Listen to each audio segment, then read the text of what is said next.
বহুকাল পর আজকে বাংলাদেশ ন্যাশনাল টিমের প্রেস কনফারেন্সে গেলাম আমাদের মিরপুর শেরেবাংলা স্টেডিয়ামে। আগে একটা সময় তো ওইটাই ঘর বাড়ি ছিল, এখনো আমি বলি যে আমার সেকেন্ড হোম, অ্যাকচুয়ালি ফার্স্ট হোমই। 15-20 বছর ধরে তো ওখানেই কাটাইছি, ভোরবেলায় গেছি আর রাতের বেলায় ফিরছি। তো গেলাম 5-6 বছর পরে। 5-6 বছর পরে এর ভিতরে মিরপুরে গেছি, স্টেডিয়ামে গেছি 2-4 বার, কিন্তু এরকম প্রেস কনফারেন্সে, অফিসিয়াল প্রেস কনফারেন্সে গেলাম 5-6 বছর পরে। আমার ধারণা এটা 6 বছর হবে। এবং আজকে শান্তর প্রেস কনফারেন্স ছিল আগামী 17 তারিখ। আপনারা জানেন যে গলে আমাদের প্রথম টেস্ট শ্রীলঙ্কার বিপক্ষে। অলরেডি গতকালকে একটা গ্রুপ রওনা হয়ে গেছে শ্রীলঙ্কায়, আগামীকালকে ফাইনাল গ্রুপটা মানে ক্যাপ্টেন সহ বাকিরা চলে যাবে। আমি গিয়ে দেখি ওখানে একটা ছোট্ট প্রস্তুতি ম্যাচ চলতেছে, আনঅফিসিয়াল ম্যাচ। ওই ম্যাচের পর একটা প্রেস কনফারেন্স হলো এই সফর উপলক্ষে। এটা খুব রেগুলার ব্যাপার, প্রত্যেকটা দ্বিপাক্ষিক সিরিজের আগে, প্রত্যেক ম্যাচের আগে ক্যাপ্টেন কথা বলে। তা আমি গেলাম বলে বলতেছি না, আমার কাছে শান্তর এই প্রেস কনফারেন্সটা একটু অন্যরকম মনে হয়েছে। একটা তো শান্ত সবসময় খুব ভালো কথা বলে, খুব বোল্ডলি কথা বলে, কিন্তু আমার কাছে অন্যরকম মনে হচ্ছে কেন যে এতদিন ধরে বাংলাদেশ গত 1.5 বছর ধরে এবং আরো স্কুইজ করে আনলে 5-6 মাস ধরে খুব বাজে ক্রিকেট খেলতেছে। টেস্টে হয়তো মোটামুটি মান বাঁচানো ক্রিকেট খেলতেছে, বাকি দুই ফরম্যাটে রেড বলে তো যাচ্ছে তাই অবস্থা। সেই জায়গাটায় আমাদের খুব জরুরি দরকার এখন সিঙ্ক্রোনাইজেশন, কনফিডেন্স, এই ব্যাপারগুলো ফিরে আনা। সেই জায়গাটায় আমার শান্তর কথাবার্তা শুনে মনে হলো যে বিহাইন্ড দ্য সিন কিছু একটা চলতেছে। সেই জিনিসটা তাকে বেশ কনফিডেন্স দিছে। আমার কাছে বরং মনে হচ্ছে কনফিডেন্সটা বেশ বিস্ময়কর। এই কনফিডেন্সটা নিয়ে আজকে আলাপ করব। যেমন টিম নির্বাচন নিয়ে সম্ভবত তারা একটু বৈপ্লবিক কিছু করতে যাচ্ছে, সেই জিনিসগুলো একটু বলবো। তার চেয়ে বেশি বলবো যে তারা আসলে একটা কনফিডেন্সের মধ্যে আছে। সেইটা যদি সত্যি হয়, এই কনফিডেন্সটা যদি মাঠে শো করতে পারে, তাহলে এমনও হতে পারে যে শ্রীলঙ্কা থেকেই আমরা আসলে আবার একটু ঘুরে দাঁড়ানো শুরু করলাম। আমি এইটা আশা করতেছি না যে শ্রীলঙ্কারে আমরা সিরিজ টিরিজ দাঁড়ায় আসবো অমুক তমুক। অ্যাকচুয়ালি আমাদের প্রথম দরকারটা এখন পায়ের তলে মাটি খুঁজে পাওয়া। সে পায়ের তলে মাটি খুঁজে পাওয়ার কাজটা শ্রীলঙ্কা হয় কিনা সেই দিকে একটু তাকাবো, এবং সেইটা শান্তর কথায় কতটা খুঁজে পেলাম সেটা একটু বলবো। আমরা যারা অনেকদিন ধরে সাংবাদিকতা করছি তারা তো আসলে শান্তকে চিনি, শান্তর এই একেবারে এতটুক বেলা থেকে। শান্তর আমি ওই আজকে প্রেস কনফারেন্সের মধ্যে বসেই ভাবতেছিলাম যে শান্তর প্রথম এবং শেষ যে সাক্ষাৎকারটা আমি নিয়েছি সেটা কক্সবাজার বসে সেই 2016 সালে। 2016 সালে ওরা যখন আন্ডার 19 ওয়ার্ল্ড কাপ খেলতেছে, ও ব্যাক টু ব্যাক সেঞ্চুরি করলো মনে হয়, বা ওই দিন একটা সেঞ্চুরি করলো। তারপরে ওরা একটা সাক্ষাৎকার নিলাম। তারপর ঘটনা চক্রে আর দীর্ঘদিন সাংবাদিকতা করলেও, ও ন্যাশনাল টিমে খেললেও সাক্ষাৎকার আর নেওয়া হয় নাই, 1-to-1 সাক্ষাৎকার নেওয়া হয় নাই। আজকে ওকে দেখলাম, মনে হলো যে সেই 16 সালে যেরকম দেখছিলাম সেই শান্তই আছে। মানে ওর একটা বোর্ডনেস, ও একটা সপ্রতিভ ব্যাপার সব সময় আছে। ও যদি রান নাও করতে থাকে তাও ওর ভিতরে ওই সপ্রতিভ ব্যাপারটা থাকে। আর দেখেন, শান্তর উপরে আমাদের দেশের বেশিরভাগ লোক এখন ক্ষুব্ধ। কেন ক্ষুব্ধ এটা বের করা খুব কঠিন না। সেটার একটা বড় কারণ হচ্ছে নন পারফর্মিং টিমের ক্যাপ্টেন। দেখেন, এই শান্তর যে চেয়ারটার এখন যে অবস্থা, মানে টিম যদি পারফর্ম করতে না পারে তাহলে ওই চেয়ারে রিকি পন্টিং বসে থাকলেও তার উপর সবাই বিরক্ত হবে, এটাই স্বাভাবিক। ফলে শান্ত এখন দেশের ভিলেন নাম্বার 1 প্রায়।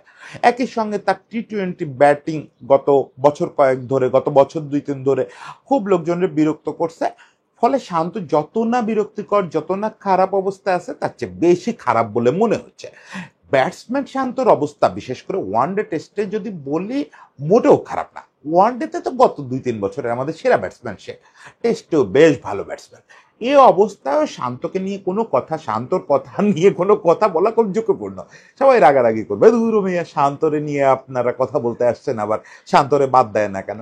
আমি বুঝি এই রাগগুলোর যৌক্তিকতা বুঝি, এগুলো আবার কমেও যাবে যখনই টিম পারফর্ম করবে, এগুলো কোনো বড় ব্যাপার না। বড় ব্যাপার হচ্ছে আমি যেটা খুঁজতে গেছিলাম, যে টিমটা আসলে কিরকম একটা মোরাল অবস্থা নিয়ে শ্রীলঙ্কা যাচ্ছে। মানে সেই মোরাল অবস্থা কিন্তু ফুটে ওঠে খেলোয়াড়দের চাল চলনে, কথাবার্তায়, ক্যাপ্টেনের কথাবার্তায়। যেমন ফলস কনফিডেন্স দেখাইতেও আমি দেখছি। যখন ক্যাপ্টেন ফলস কনফিডেন্স দেখায় তখন প্রেস কনফারেন্সে একটা ঘটনা খুব ঘটে, সেটা হচ্ছে সাধারণ প্রশ্নেও ক্যাপ্টেন খেপে যায়। সেই জিনিসটা শান্তর মধ্যে নাই। মানে সে যে কনফিডেন্সটা দেখাচ্ছে, ওইটা আমি প্রথম দেখলাম কেউ একজন তাকে প্রশ্ন করলো যে আপনারা এই ওয়ার্ল্ড টেস্ট চ্যাম্পিয়নশিপের ফাইনাল চলতেছে, আপনারা নেক্সট ফাইনালটা খেলার স্বপ্ন দেখেন কিনা। মোটেও খেপে গেল না, বা মোটেও উড়ায় দিল না, বা মোটেও বললো না হ্যাঁ আমরা নেক্সট ফাইনালই খেলবো। এই তিনটার কোনোটাই তো শোভন হতো না।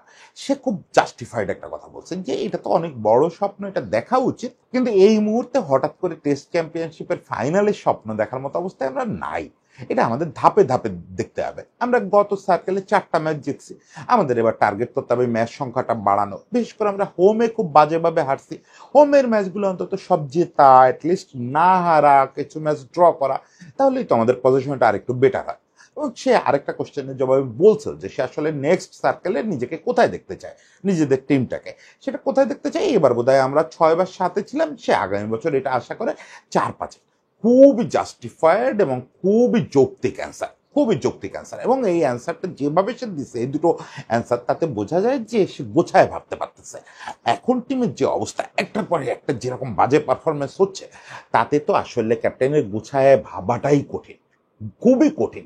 ক্যাপ্টেনের এলোমেলো হয়ে যাওয়ার কথা, সেই জায়গাটায় শান্ত যে মাথা ঠান্ডা আছে, এটা খুব পজিটিভ একটা ব্যাপার। কিন্তু এইটাও আমার কি পয়েন্ট না। আমি আসলে এইটা দেখেও শান্তর আত্মবিশ্বাসের প্রশংসা বা বিস্ময় যেটাই বলেন সেটা করতে বসি নাই। আমি যেটা দেখলাম যে এবার টিমে সম্ভবত কিছু আনঅর্থোডক্স ব্যাপার ঘটাবে ওরা, যেটা আমার কাছে, আমি বলতেছি, বৈপ্লবিক ব্যাপার। দেখেন, আমি শুরুতেই বলি এগুলোর সঙ্গে আমরা একমত হবো এমন কোনো কথা নাই, এবং বেশিরভাগ সম্ভাবনায় যে আমরা দ্বিমত পোষণ করব। যেমন সম্ভবত ওপেনারদের যে কোনো একজনের বসায় দেওয়া হবে, হয় সাদমানরে বসায় দেওয়া হবে, না হলে বিজয়কে বসায় দেওয়া হবে। বসায় দিয়ে সম্ভবত শান্ত নিজে ওপেন করবে। আমি জানি না এটা কতটা ভালো সিদ্ধান্ত। যদি ভালো সিদ্ধান্ত না হয় তাহলে তো আমরা সমালোচনা করব। আর বেসিক্যালি আমার কাছে এই সিদ্ধান্তটা খুব যৌক্তিক মনে হচ্ছে না। এছাড়াও পেস বোলিং এ সম্ভবত কিছু চেঞ্জ আসতে যাচ্ছে, স্পিনারের পজিশনটা চেঞ্জ আসবে, মানে টেস্ট টিমটা বেশ সফল হবে, এটা ওর কথাবার্তায় বুঝলাম। একটা প্রশ্নের জবাবে সে বলল যে স্কোয়াডটা দেখে আপনাদের কাছে একটু বিষয় লাগতেছে, কিন্তু যখন মাঠে টিম দেখবেন তখন বুঝবেন স্কোয়াডটা এমন কেন। তার মানে তারা অন্যরকম কিছু ভাবতেছে।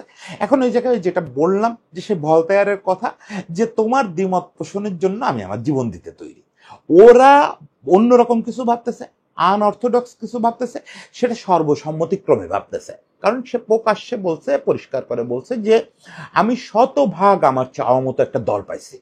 মানে ঠিক সে যেরকম একটা দল চাচ্ছে, হোক সেটা এক্সপেরিমেন্ট করার জন্য, সেরকম একটা দল আমাদের নির্বাচকরা দিচ্ছেন, আমাদের বোর্ড অ্যাপ্রুভ করছেন, সেটা তার সঙ্গে মিলে গেছে, মানে কোচদের সঙ্গেও মিলে গেছে। এই যে সবাই মিলে একটা সিঙ্ক্রোনাইজড হয়েছে, সিঙ্ক্রোনাইজড হয়ে ভুল করুক তাও ভালো, আত্মবিশ্বাসী হয়ে ভুল করুক, ভুল তো করবেই। দেখেন, পৃথিবীর সবচেয়ে ভালো দল নিয়ে স্টিভ ওয়া কখনো ভুল করে নাই। আমাদের জীবদ্দশায় তো আমরা স্টিভ ওয়ার চেয়ে ভালো দল দেখি নাই। স্টিভ ওয়ার ওই অস্ট্রেলিয়া দলের চেয়ে, ওই দল নিয়ে ভুল ডিসিশন নেয় নাই তারা।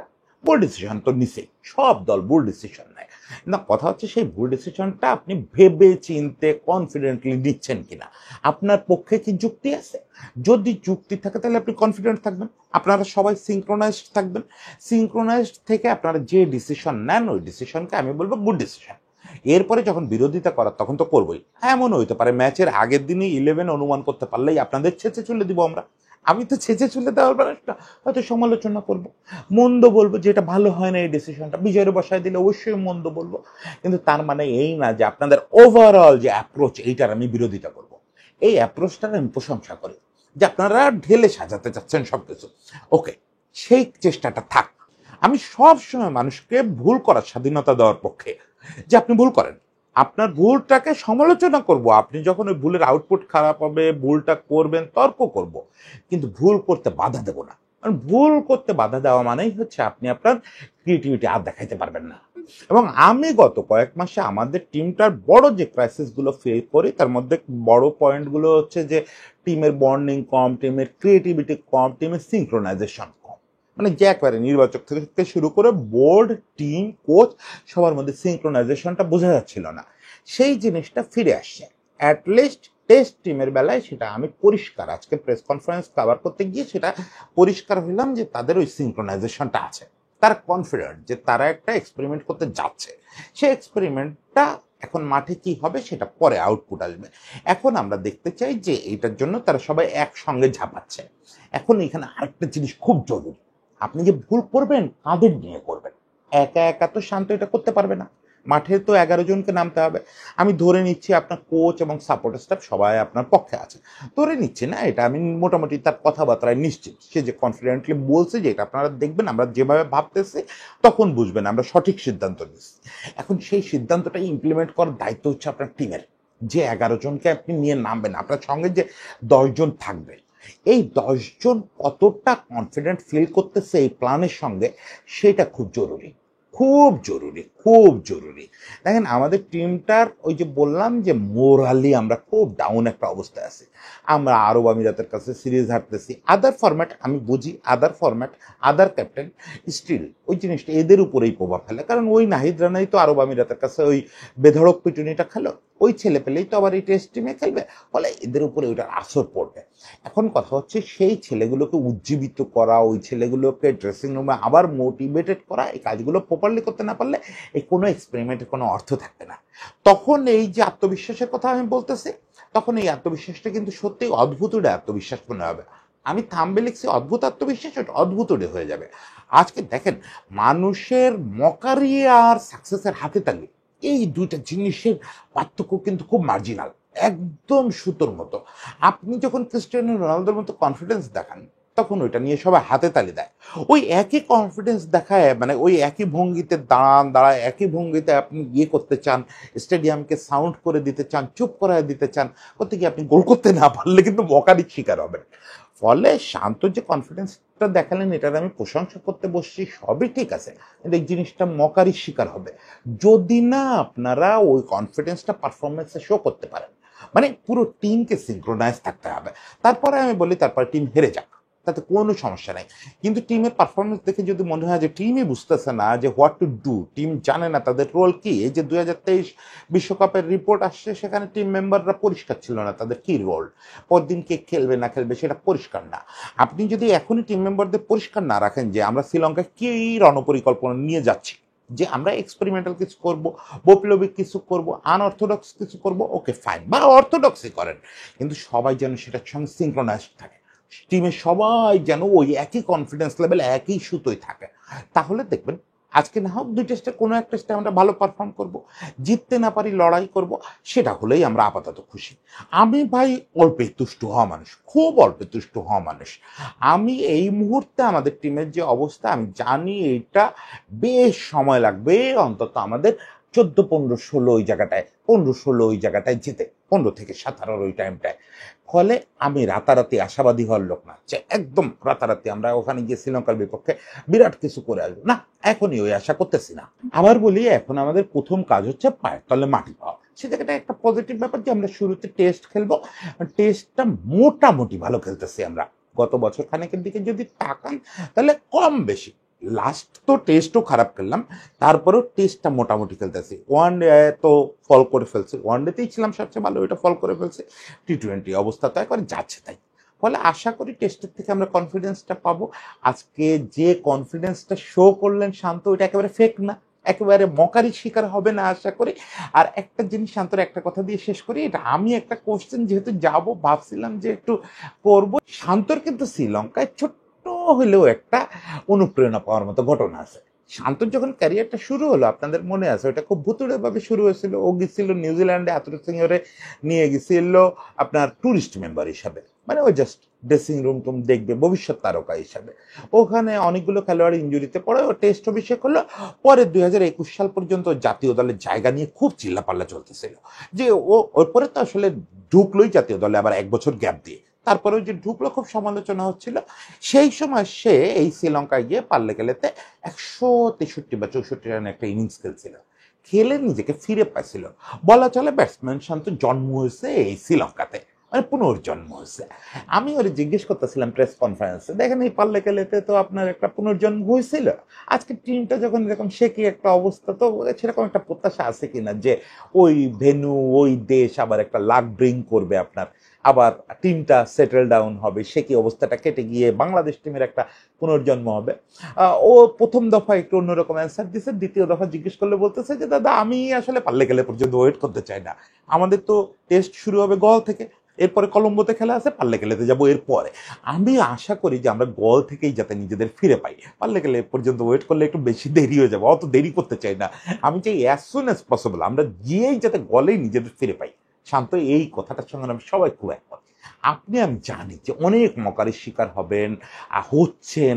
আগামী কয়েকদিনে আরো চাপ নিতে হবে, টিম খারাপ করবে, এই টিম তো রাতারাতি ভালো করবে না, অনেক কিছুর মধ্যে দিয়ে যাবেন। কিন্তু এই যে কথাটা, এই যে চাইলেন যে আমরা গলেই চাই, এই চাওয়াটার সঙ্গে আমরা সবাই একমত।